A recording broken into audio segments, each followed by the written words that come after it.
चलिए दोस्तों स्टार्ट करते हैं। 35 क्वेश्चंस ऑब्जेक्टिव है। चलिए दोस्तों 66 नंबर क्वेश्चन देखेंगे।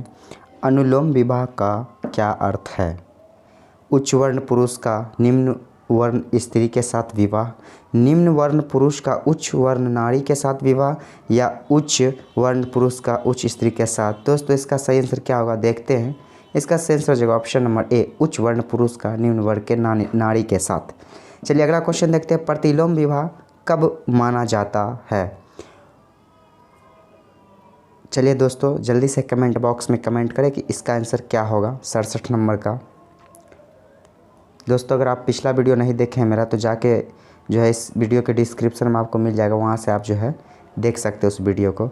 दोस्तों प्रतिलोम विवाह कब माना जाता है? दोस्तों जब उच्च वर्ण की नारी निम्न वर्ण के पुरुष के साथ विवाह कर लेता, तो इसका सही आंसर हो जाएगा ऑप्शन नंबर बी। चलिए अगला क्वेश्चन देखते हैं। 68 वैदिक युग में यव कहा जाता था? गेहूं को, जौ को, चावल को, या इनमें से कोई नहीं? दोस्तों फिर से सुने, 68 नंबर क्वेश्चन है। वैदिक युग में यव कहा जाता था? गेहूं को, जौ को, चावल को, या इनमें से कोई नहीं? चलिए दोस्तों इसका सही आंसर हो जाएगा ऑप्शन नंबर बी, जौ को यव कहा जाता था वैदिक युग में। चलिए दोस्तों इस क्वेश्चन का जो है आगे देखते हैं। अगला क्वेश्चन 69 व्रीहि शब्द किसके लिए प्रयुक्त होता है? यानी कि व्रीहि शब्द किसके लिए प्रयुक्त होता है? चावल, गेहूं, जौ या कपास? दोस्तों जल्दी से जल्दी इसका आंसर दें हमारे कमेंट बॉक्स में। और पिछले वीडियो जो है आप जाके देखें, एक अपलोड हो चुका है जिसमें 35 ऑब्जेक्टिव हमने बताया है। चलिए दोस्तों इसका सही आंसर हो जाएगा ऑप्शन नंबर ए, चावल। चावल को वैदिक युग में व्रीहि शब्द दिया गया है। चलिए अगला क्वेश्चन देखते हैं। 70 अथर्व का अर्थ है? यज्ञ, पवित्र जादू, स्तुति या दर्शन? दोस्तों जल्दी से जल्दी इसका आंसर जो हमें कमेंट बॉक्स में दें कि अथर्व का मतलब क्या होता है? यज्ञ, पवित्र, जादू या दर्शन? दोस्तों इसका सही आंसर हो जाएगा ऑप्शन नंबर बी, पवित्र जादू। अथर्व का मतलब होता है पवित्र जादू। चलिए अगला क्वेश्चन देखते हैं। प्राचीनतम व्याकरण अष्टाध्यायी के रचनाकार कौन हैं? गौतम, कपिल, पतंजलि या फिर पाणिनि? प्राचीनतम व्याकरण अष्टाध्यायी के रचनाकार कौन है? दोस्तों कमेंट बॉक्स में जल्दी से आंसर दें 71 नंबर हैशटैग डाल के। चलिए इसका सही आंसर हो जाएगा ऑप्शन नंबर डी, पाणिनि। चलिए अगला क्वेश्चन देखेंगे। क्वेश्चन नंबर 72 निम्न में से कौन सी स्मृति प्राचीनतम है? मनु स्मृति, याज्ञवल्क्य स्मृति, नारद स्मृति या पराशर स्मृति? कौन सा प्राचीनतम है? चलिए कौन सा प्राचीनतम है कमेंट बॉक्स में बताएं। 72 नंबर का दोस्तों आंसर हो जाएगा ऑप्शन नंबर ए, मनु स्मृति, जो कि सबसे पुराना यानी कि प्राचीनतम ग्रंथ है। चलिए अगला क्वेश्चन देखते हैं। आदि काव्य की संज्ञा किसे दी जाती है? रामायण, महाभारत, गीता या भागवत पुराण? दोस्तों जल्दी से कमेंट बॉक्स में कमेंट करें कि इसका आंसर क्या होगा। आदि काव्य की संज्ञा किसे दी जाती है? रामायण को, महाभारत को, गीता को या भागवत पुराण को? दोस्तों इसका सही आंसर हो जाएगा option number a, Ramayana. Ramayana जो है आदि काव्य की संज्ञा, रामायण को आदि काव्य की संज्ञा दी जाती है। चलिए अगला क्वेश्चन देखेंगे। 74 प्राचीनतम पुराण है? मत्स्य पुराण, भागवत पुराण, विष्णु पुराण या वायु पुराण? दोस्तों कौन है इसमें ऑप्शन सही आंसर? यह आप हमें कमेंट बॉक्स में जवाब दें 74 हैशटैग्स डाल के, जो इसका आंसर होगा वो लिखें। चलिए इसका दोस्तों सही आंसर हो जाएगा ऑप्शन नंबर ए, मत्स्य पुराण, जो कि सबसे प्राचीनतम पुराणों में से एक है, मत्स्य पुराण। चलिए अगला क्वेश्चन देखते हैं। ऋग्वेद में सबसे पवित्र नदी किसे माना गया है? ऋग्वेद में सबसे पवित्र नदी किसे माना गया है? सिंधु को, सरस्वती को, पुरुषनी को या शतरुदी को? दोस्तों ध्यान देने वाली बात यह है कि पवित्र नदी के बारे में पूछ रहा है कि ऋग्वेद में किसे माना जाता है। तो दोस्तों इसका सही आंसर हो जाएगा ऑप्शन नंबर बी, सरस्वती नदी को। दोस्तों सरस्वती नदी को जो है ऋग्वेद में पवित्र नदी का संज्ञा दी गई है। चलिए अगला क्वेश्चन देखते हैं 76। वैदिक समाज की आधारभूत इकाई थी कुटुंब, ग्राम, विष या जन। दोस्तों आधारभूत इकाई जो है वैसे देखा जाए तो कुटुंब होना चाहिए इसका सही आंसर। आगे देखते हैं क्या होता है इसका आंसर। वैदिक समाज की आधारभूत इकाई थी, जी हाँ, इसका सही आंसर हो जाएगा कुटुंब, ऑप्शन नंबर ए। तो आप कमेंट बॉक्स में बताएं। 76 में जो है कुटुंब के बारे में था। 77 में देखिए ऋग्वैदिक काल के उस सबसे प्रधान देवता की पहचान करें जिसकी स्तुति में 250 सूक्तों की रचना की गई है। 250 सूक्तों की रचना किसके लिए की गई है ऋग्वेद काल में? देखते हैं अग्नि, इंद्र, वरुण या सूर्य के लिए। चलिए दोस्तों कमेंट बॉक्स में कमेंट करें क्या होगा आंसर। दोस्तों इसका सही आंसर हो जाएगा option number b, Indra. Indra के लिए 250 और अग्नि के लिए 200। चलिए अगला क्वेश्चन देखते हैं 78।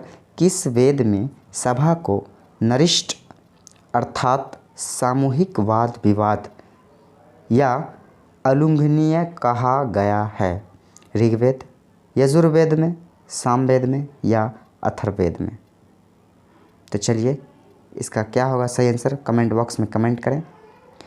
दोस्तों इसका सही आंसर हो जाएगा ऑप्शन नंबर डी, अथर्ववेद में सभा को नरिष्ट कहा गया है। चलिए आगे देखते हैं 79 नंबर क्वेश्चन। किस रचना में नारी को सूरा और पांसा के साथ 3 प्रमुख बुराइयों में शामिल किया गया है? मैत्रेयी संहिता में, ज्वाला उपनिषद में या शतपथ ब्राह्मण में या छांदोग्य उपनिषद में? क्या होगा इसका आंसर, जल्दी से बताएं। चलिए इसका सही आंसर हो जाएगा ऑप्शन नंबर ए, मैत्रेयी संहिता में। अगला क्वेश्चन देखते हैं। उत्तर वैदिक काल में किस देवता को सर्वोच्च स्थान प्राप्त है? इंद्र, विष्णु, प्रजापति या रुद्र? जल्दी से कमेंट बॉक्स में कमेंट करें क्या होगा 80 नंबर का आंसर। हैशटैग 80 डाल के ए बी सी डी इनमें से कोई एक आंसर डाल दें। चलिए दोस्तों इसका सही उत्तर हो जाएगा ऑप्शन नंबर ए, इंद्र। इंद्र जो है उत्तर वैदिक काल में सर्वोच्च देवता का स्थान प्राप्त कर चुका था। चलिए अगला क्वेश्चन देखते हैं। 81 संस्कारों की कुल संख्या कितनी है? 14, 15, 16 या 18? दोस्तों पुराणों की संख्या 18 है, लेकिन यहाँ क्वेश्चन कह रहा है संस्कारों की कुल संख्या कितनी है? 14, 15, 16 या 18? चलिए इसका आंसर जल्दी से दीजिए। इसका सही आंसर हो जाएगा ऑप्शन नंबर सी, 16। यानी कि संस्कारों की कुल संख्या जो है 16 प्रकार के होते थे पहले उस समय में संस्कार। चलिए अगला क्वेश्चन देखते हैं। 82 3 ऋण में शामिल नहीं है? देव ऋण, पितृ ऋण, ऋषि ऋण या मातृ ऋण? दोस्तों उस समय में 3 ऋण शामिल थे, जिसमें से कौन कौन है और कौन कौन नहीं है ये देखेंगे। 3 ऋण शामिल, इसमें एक नहीं होगा।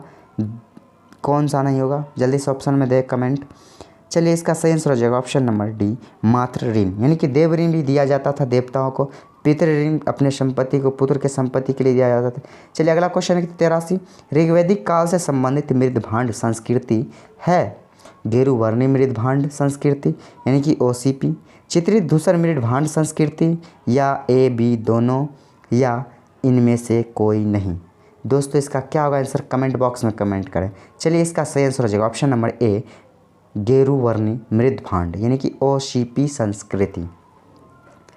चलिए अगला क्वेश्चन देखते हैं। क्वेश्चन नंबर 84 उत्तर वैदिक काल से संबंधित मृदभांड संस्कृति है?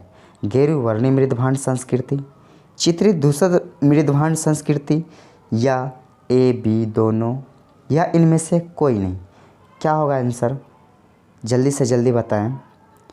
चलिए इसका सही आंसर हो जाएगा ऑप्शन नंबर बी, चित्रित धूसर मृदभांड यानी कि PGW संस्कृति, उत्तर वैदिक काल से संबंधित है ये।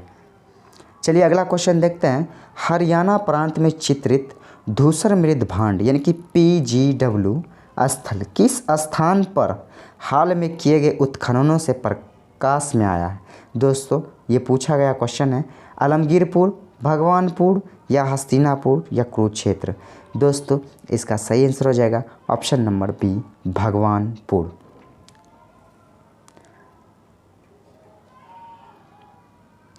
चलिए अगला क्वेश्चन देखते हैं 86। प्राचीनतम विवाह संस्कार का वर्णन करने वाला विवाह सूक्त किसमें पाया जाता है?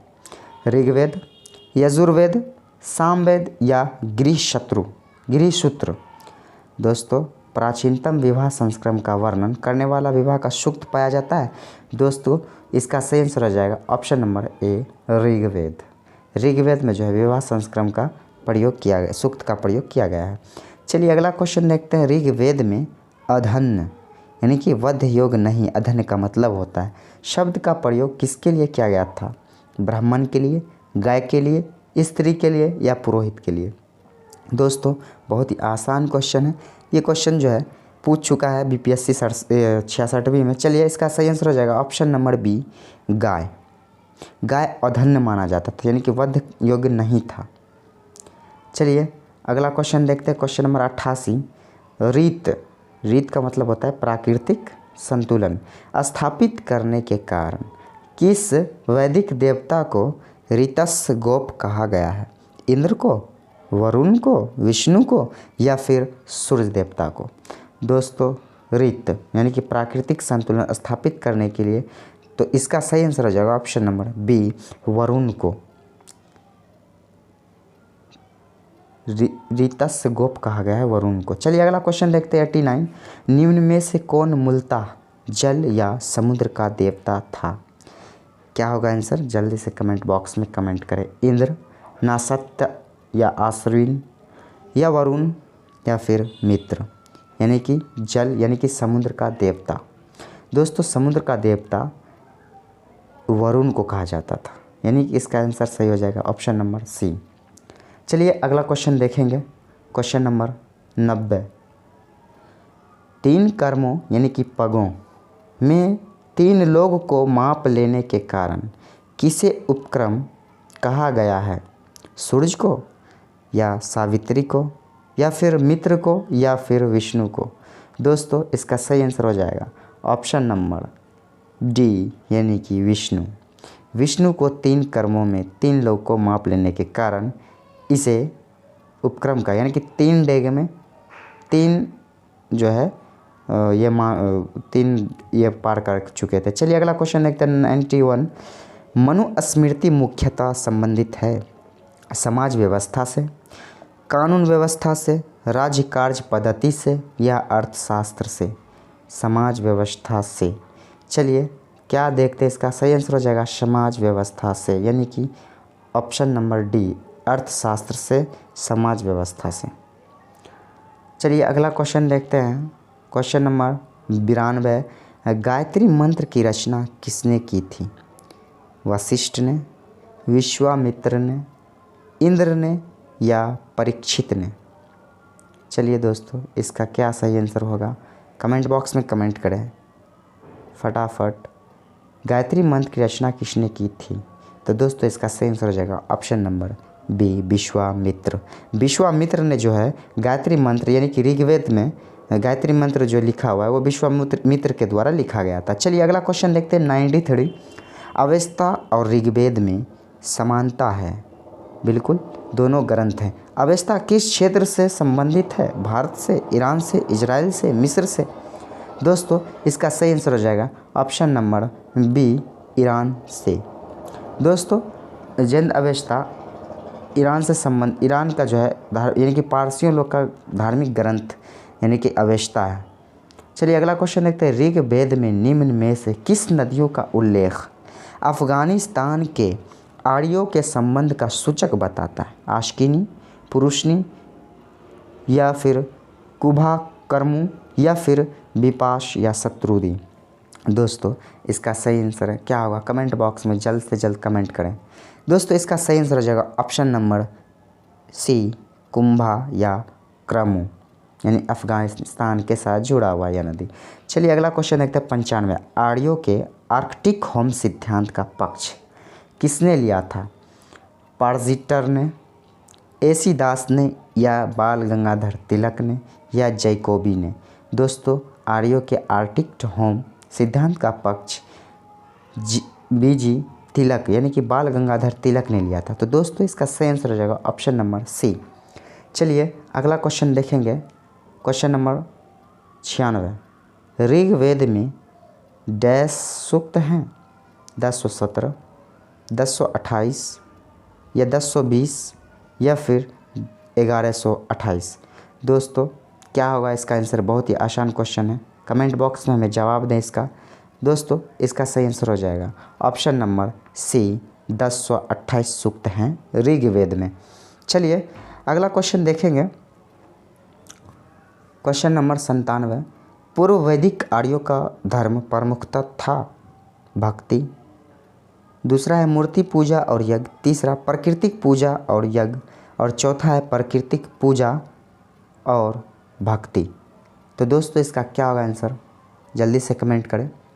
दोस्तों इसका सही आंसर हो जाएगा ऑप्शन नंबर सी, प्रकृति पूजा और यज्ञ, यानी कि पूर्व वैदिक आर्यों का धर्म मुख्यतः प्रकृति पूजा और यज्ञ में शामिल था। चलिए अगला क्वेश्चन देखेंगे 98। निम्न में से किसे भारतीय परमाणुवाद का जनक कहा जाता है? कपिल को, गौतम को, कणाद को या पतंजलि को? दोस्तों परमाणुवाद का जनक किसे कहा जाता है? जल्दी से बताएं। दोस्तों इसका सही आंसर हो जाएगा ऑप्शन नंबर सी, कणाद को भारतीय परमाणुवाद का जनक कहा जाता है। चलिए आगे क्वेश्चन देखते हैं। अगला क्वेश्चन है 99। शतपथ ब्राह्मण से संबंधित राजा विदेह माधव से संबंधित ऋषि थे? भारद्वाज, वशिष्ठ, विश्वामित्र, गौतम रघुगण या फिर क्या होगा इसका सही आंसर? जल्दी से बताएं। इसका सही आंसर हो जाएगा option number D, Gautam Raghugan, जो कि शतपथ ब्राह्मण से संबंधित राजा विदेश माधव से संबंधित ऋषि थे। चलिए अगला क्वेश्चन देखेंगे 100। अथर्व का अर्थ है यज्ञ, पवित्र, जादू, स्तुति या फिर दर्शन? दोस्तों क्या होगा? जल्दी से जल्दी हमें कमेंट बॉक्स में बताएं कि अथर्व का मतलब क्या होता है। दोस्तों अगर मेरा वीडियो आप नोट्स वाला वीडियो यानी कि पहला वीडियो इसका नहीं देखे हैं वैदिक काल का, तो जाके कमेंट बॉक्स में इसके डिस्क्रिप्शन में जाके लिंक दिया गया है पार्ट 1 का, पार्ट 2 का और ये पार्ट 3 होगा। ये तीनों का जाके नोट्स भी पढ़ लीजिए और क्वेश्चन आंसर 100 तक 65 क्वेश्चन जो है मैंने पीछे बताया है और 35 क्वेश्चन जो है इस वीडियो में बताया। तो दोस्तों वीडियो बहुत लंबी हो जाएगी, अब जो है क्वेश्चन भी ख़त्म हो चुका है। ये लास्ट क्वेश्चन था। अथर्व का अर्थ जो है पवित्र जादू होता है, यानी कि ऑप्शन नंबर बी हो जाएगा इसका। दोस्तों बने रहिएगा हमारे चैनल पर और प्लीज़ सब्सक्राइब ज़रूर कर लीजिएगा। चलिए आज के लिए इतना ही।